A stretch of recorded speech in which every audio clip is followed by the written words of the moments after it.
Hello everybody, Peter Zion here coming to you from Colorado. It is Monday, the 21st of November, so happy Thanksgiving week to everybody. We're going to have a series come out this week on issues that have come out of the Ukraine war in terms of economics and strategy and everything else. We're going to start with something that the Swedish government started announcing this past Friday when they started releasing bits and pieces from the forensic work that they have done on the Nord Stream bombing. Now, Nord Stream is a natural gas pipeline that goes under the Baltic Sea from the Russian mainland to the German coast. And when it was operating, it was providing the German economy with 40% of their natural gas usage. And without it, we are talking about the beginning of the end of Germany as an industrial power. More on that later in this series. But the new news is that the Swedes have identified the type of explosive, and they've actually gotten samples from within the pipeline, which means that they've got their nose so far deep into where the evidence would be that they know exactly who did it and how. For weeks, Sweden has been unofficially pointing the finger at Russia. Sweden has by far the most capable navy on the Baltic Sea. Sweden has by far the most advanced sonar and forensic capability in the area.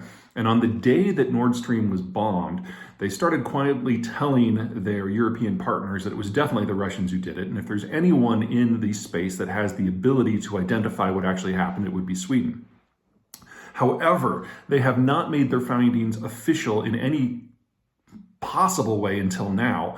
And the question is, what has changed? And the question is, why have they not? Unfortunately for the Europeans, the answer is pretty simple to the second questions.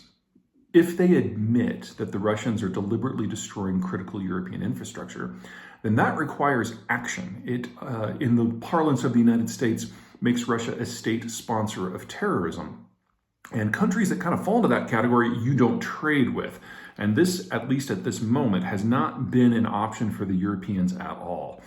Even with Nord Stream offline, Russia remains the number 3 supplier of natural gas to the continent. It is the number 1 source of the inputs that allows the Europeans to make fertilizer or to smelt aluminum. This is the raw material that goes into their steel. This is the raw material that goes into their copper. This is the raw material that goes into the European semiconductor sector. This is timber. You remove all of that from the European system, and there is no way you don't have something that is at least as bad as the 2007 to 2013 financial crisis in the Europe space. This is the kind of thing that would trigger a recession that it's very possible that the Europeans wouldn't recover from, because we are well past the point where Europe was a net consumer of goods. Europe has aged. The demographics of the continent are sharply terminal, and it has far more people in their 60s, than their 50s, than their 40s, than their 30s. So the business model for Europe today is to take raw materials from somewhere else, metabolize them into finished goods, and then export them into markets that can actually consume. Without the Russians, they lose that first step, and the entire economic model goes away. Now, the sanctions that the Europeans have put on the Russians to this point were done with this in mind. The whole idea was you phase things out over months or even years, so that the European system has a chance to adapt, to either get new suppliers or more likely go through some very significant economic restructuring, so that on the other side of this, the Europeans aren't nearly as dependent upon the imported materials no matter where they came from.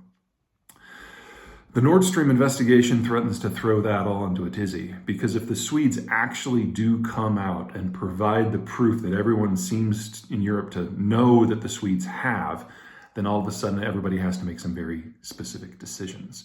And even if the Europeans don't do it, with that evidence out there, the Americans, under existing law, really don't have much of a choice. And then the Americans will have to stop trading with any country that is still trading with the Russians. And in that sort of circumstance, the entire European economic and social model goes away in a very, very short period of time. This is one of those situations where the truth will not set you free, but the truth appears to be about to come out. Next time, we'll dive into the energy situation in specific, give you an idea of what's coming down the pipe. Until then.